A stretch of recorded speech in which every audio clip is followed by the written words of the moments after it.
Bahseden marifetlere hoş geldiniz. Öncelikle hal hatır sormak istiyorum. Nasılsınız? İnşallah iyisinizdir. Bizleri soracak olursanız bizler çok iyiyiz. Allah'a şükür. Bugünkü örgü anlatımımda bu elbise lif modelinin nasıl yapıldığını sizlerle paylaşmak istiyorum. Böyle elbise lif, gelinlik lif diye de adlandırabiliriz. Gerçekten çok güzel bir lif modeli oldu. Ayrıca bu lifimizi böyle çocuklarınızın oyuncak bebekleri içinde böyle giysi olarak kullanabilirsiniz. Bakın böyle gerçekten bebeğimize de çok yakıştı. Şöyle sizlere göstermek istiyorum. Şimdi örülmüş bitmiş halini böyle bebeğe giydirmemiş hali var. Onu da sizlere şöyle göstermek istiyorum. Bakın böyle. Gerçekten lifimiz çok güzel oldu. Böyle renkler de birbirine çok yakıştı. Böyle rengarenk örerek kullanabilirsiniz. İster banyo lifi olarak isterseniz böyle çocuklarınızın bebeklerine kıyafeti olarak kullanabilirsiniz. Bunun için gerekli malzemelerimiz böyle lif ipi kullandım ben. 2 numara 1.75 mm tığla ördüm ben. Böyle iki renkte lif ipi kullanacağım. Şimdi sarı rengimle öreceğim. Mavi rengimle kenar oyası ve kemerimizi öreceğim. Sarı rengimizi alalım ve örmeye başlayalım. Öncelikle zincir çekerek başlıyoruz. Bu büyüklükte bir elbise lif için bize gerekli olan zincir sayısı 62-63 adet olacak. Böyle bu şekilde çok sıkı olmayacak şekilde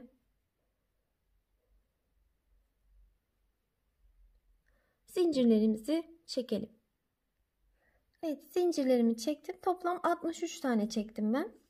Şimdi böyle şu zincirimizi şöyle düzleyelim.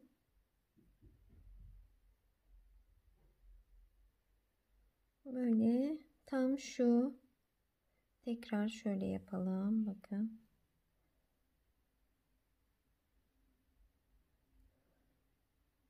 İlk zincirimizi batalım. Böyle sık iğne ile birbirine birleştirmiş olalım. Ve 1 2 3 4 zincirimizi çektikten sonra bakın 1 2 3. zincire tığımızın üzerine alarak şöyle batalım. İkili trabzan yapalım. Buraya bir kutucuk oluşturmuş olduk. Bir zincir çekelim ve bir zincir atlayarak bir sonraki zincirimize batalım. İkili trabzan yapalım. Bir zincir çekelim. Bir zincir atlayıp bir sonraki zincirimize batarak ikili trabzan yapalım. Bir zincir, bakın bir zincir atlayıp bir sonrakine ikili trabzan yapalım. Bir zincir atlayıp bir sonrakine batalım. İkili trabzan yapalım. Bakın böyle bu şekilde kutucuklar oluşturarak böyle sıranın sonuna kadar gelelim. Evet, 29 tane bakın böyle kutucuklarımı oluşturdum, saydım. Bunlar 30 tane olacak. Şimdi sonuncuyu yapıyoruz. Bir zincir çektik. Bakın buradaki 4 zincir çekmiştik başlarken. 3. zincirime batarak böyle birleştirmiş oldum. Bakın. Tamamen etrafını kutucukla dönmüş olduk. Şimdi şuradaki yuvanın içine böyle geçelim. Bir zincir çekelim ve buraya 1 2 3 4 defada dolayıp battım ve bir defada kapattım. Bir fıstık yaptım. Araya bir zincir çektim.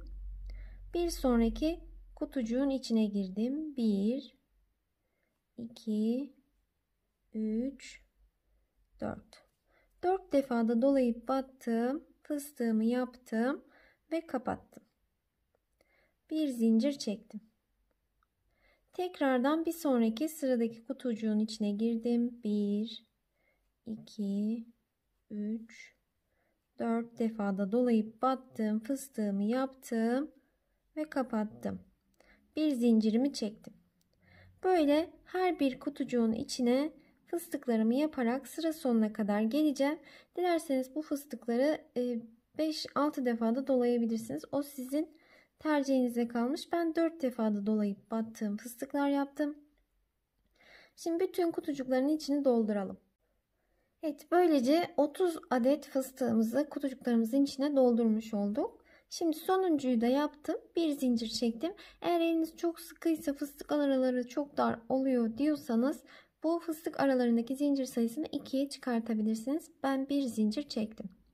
Şimdi baştaki fıstığımın tepesine battım. Bu şekilde ilmeği içinden geçirdim. Böylece fıstık sıramı tamamlamış oldum. Bir sonraki iki fıstık arasına böyle ilmek kaydırarak girdim. Bir zincir çektim. İpimi uzatıyorum ve iki fıstık arasına yine bakın böyle fıstığımı yaptım ve kapattım. Sonrasında yine bir zincirimi çektim.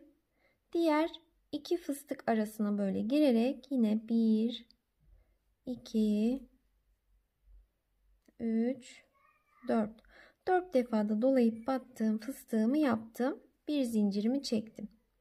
2 tane böyle tek battıktan sonra 3. araya 1 2 3 4 defa da batıp yaptığım fıstığımı yaptım.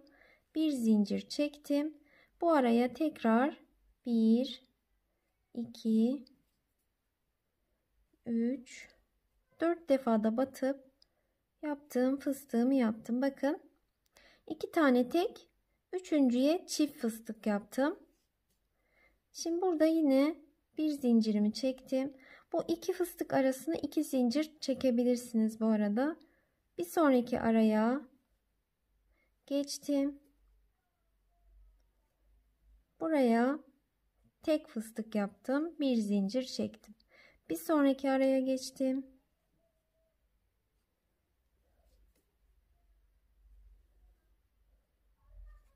Tek fıstık yaptım. Bir zincir çektim.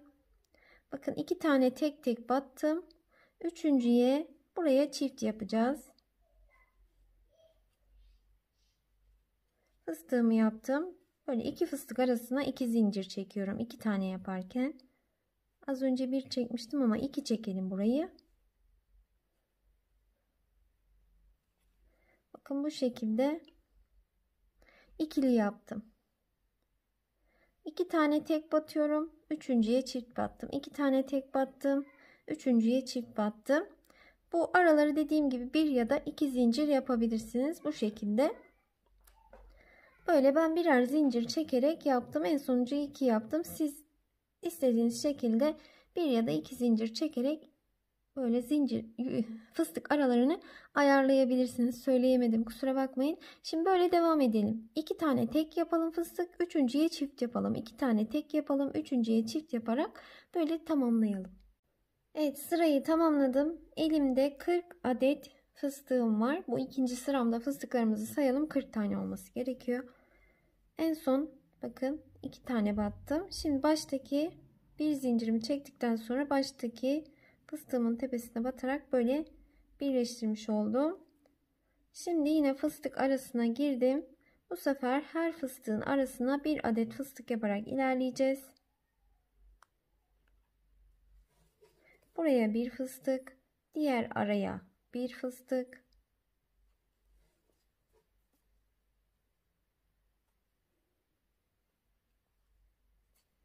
Böyle her fıstık arasına böyle birer tane fıstık yaparak bu üçüncü sıramızı da böyle tamamlayalım.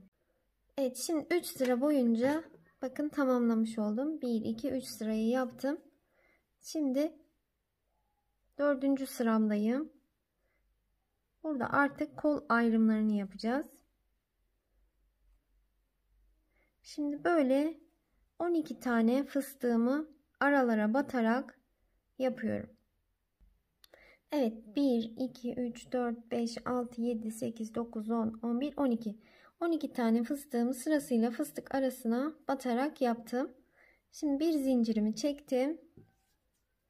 Burada kol kısmını ayarlayacağız. Kaç tane ara atlayacağız? Bakın 1 2 3 4 5 6 7 8. Şöyle şuradan size sayarak göstereyim. Kol kısmını yaparken 8 tane fıstık arasına atlayacağız. 1 2 3 4, 5, 6, 7, 8. Şöyle 9'uncuyu tutalım. 9'uncu fıstık arasına böyle fıstığımızı batacağız. 8 taneyi arada atladık.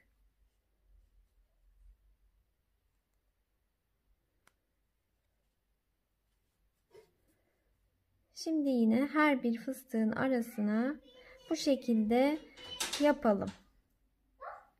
Evet, tekrardan bakın 1, 2, 3, 4, 5, 6, 7, 8, 9, 10, 11, 12 tane fıstığımı her bir fıstık arasına bir tane fıstık yaparak tamamladım. Bakın burası yapmış olduğumuz ilk kol kısmı. Şöyle. Şimdi diğerine geldik. Yine 8 tane fıstık atlamış olacağız. 1, 2, 3, 4, 5, 6, 7, 8. 8 tane şu fıstık arasını atlayıp zaten buradaki en baştaki fıstığımızın böyle tepesine batıyoruz. Fıstığın arasına girelim ve böylece bakın kol kısımlarını tamamlamış olduk. Bundan sonra her fıstığın arasına bir fıstık batarak bu ilk sıramızda 4 sıra daha örelim. Şöyle göstereyim sizlere. Bakın bu şekilde. 1, 2, 3, 4, 5. Şu kemer kısmına kadar 5 sıra her bir fıstık arasına bir fıstık yaparak ilerledik. Böyle 5 sırayı tamamlayalım. Bu ilk sıramızdı. 4 sıra daha örelim. Şu kol kısımlarına geldiğimizde bakın burası da 2 fıstık arası. Buraya da bir fıstık yapacağız. Aynı şekilde burası da 2 fıstık arası. Buraya bir fıstık yapacağız. Şimdi 4 sıra daha böyle örelim. Evet, elbise lifimizin bakın sıralarını tamamladım. Şuradan itibaren saydığımızda bakın 1, 2, 3, 4, 5 sıra örmüştüm. Sonra bir sırada mavi rengi ipimi bağlayarak mavi renkli ipimle ördüm. Her bir fıstık arasına bir fıstık yaparak aralarında birer zincir çekerek ördüm. Bu mavi sıramızda bizim 6. sıramız oluyor. Şöyle sizlere buradan da göstereyim bakın. 1, 2, 3, 4, 5, 6. Bu kısmı kemer kısmı olarak yaptım ben. Fakat siz burayı aynı renkte yine sarı renkte yapabilirsiniz. Şimdi buradan sonra sarı ipimi koparmamıştım. Sarı ipimle tekrar devam ediyorum. Yine buraya 2 fıstık arasına bir tane fıstığımı yaptım. Sonrasında araya 2 zincirimi çektim. Tekrar aynı yere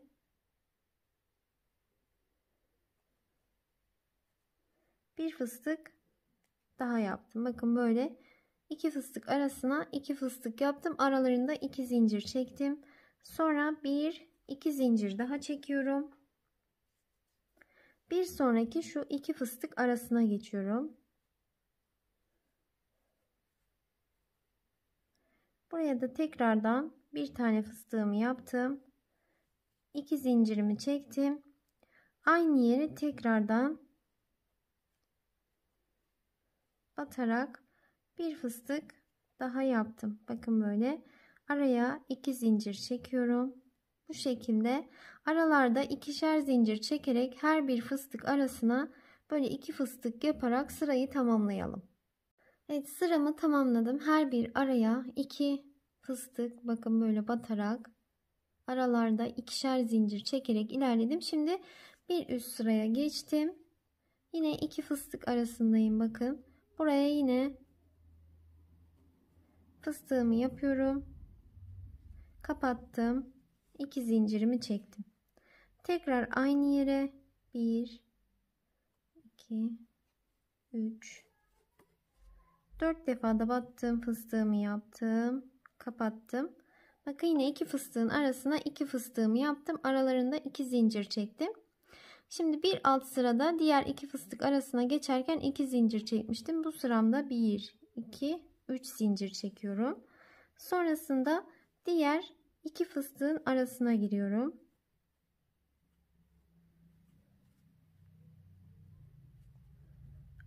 İki fıstık arası 2 zincir, tekrar aynı yere batıyorum. Böyle fıstığımı yaptım. Bakın diğer 2 fıstık arasına geçerken 3 zincirimi çekip diğer 2 fıstık arasına geçiyorum. Bakın bu şekilde. Şöyle ördüğüm elbise lifimden göstereyim. Burada 2 zincir çekmiştim. 2 fıstık arasına bakın. Böyle ikili fıstıklar arasına. 2 idi. Bir üst sırada 3 zincire çıktı. Bir üst sırada 4, 5, 6, 7 zincir şeklinde. Bakın böyle bu aralarımız bu şekilde ilerleyecek. Şu aralar. Şu aradaki zincirler, şu fıstık arasındaki zincirler hep 2 olacak. Şu aradaki.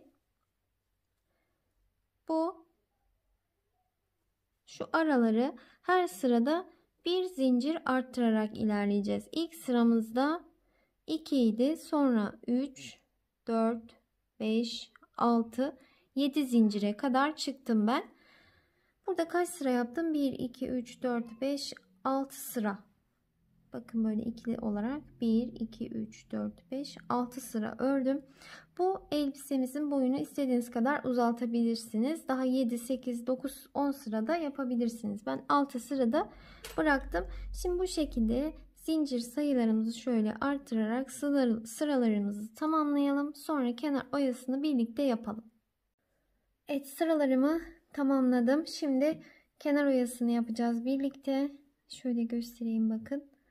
Mavi rengimden sonra 1, 2, 3, 4, 5, 6 sırayı tamamladım. Bu sıraları arttırabilirsiniz. O sizin tercihinize kalmış. Şimdi şöyle herhangi bir 2 fıstık arasından batalım. 1, 2, 3 zinciri çekelim. Aynı yere tekrar batalım. İkili trabzan yapalım. 1, 2, 3 zincir çekelim. Şöyle 2 trabzan arasına geriye batarak buraya bir pipirik oluşturalım. Sonrasında tekrar ikili trabzan yapalım. 1, 2, 3 zincir çekelim. 2 trabzan arasına şöyle geriye batarak bir tane daha pipirik oluşturalım. İkili trabzan yapalım. 3 zincir çekelim. Bir tane pipirik oluşturalım. Bakın böyle 1, 2, 3, 4 tane ikili trabzanımız oldu. 5.'yi yapıyorum. 1, 2, 3 zincir çekerek tekrar geriye 2 trabzan arasına batıyorum. Ve bir pipirik daha oluşturdum. Bakın şöyle bir görüntümüz olacak. Bundan sonra şu 7 zincirli kısma şöyle ortaya denk gelecek şekilde battım. Tığıma ipimi doladım ve 2 fıstık arasına batarak ikili trabzan yaptım. 1, 2, 3 zincir çektim. Şöyle bir geriye batarak pipiriğimi oluşturdum. Tekrar ikili trabzan yaptım. 3 zincir çektim ve şu araya batarak pipiriğimi oluşturdum. Tekrar ikili trabzan yapıyorum. 3 zincir çekiyorum. 2 trabzan arasına böyle geriye batarak pipiriğimi oluşturdum. Böyle 5 tane ikili trabzanım olacak.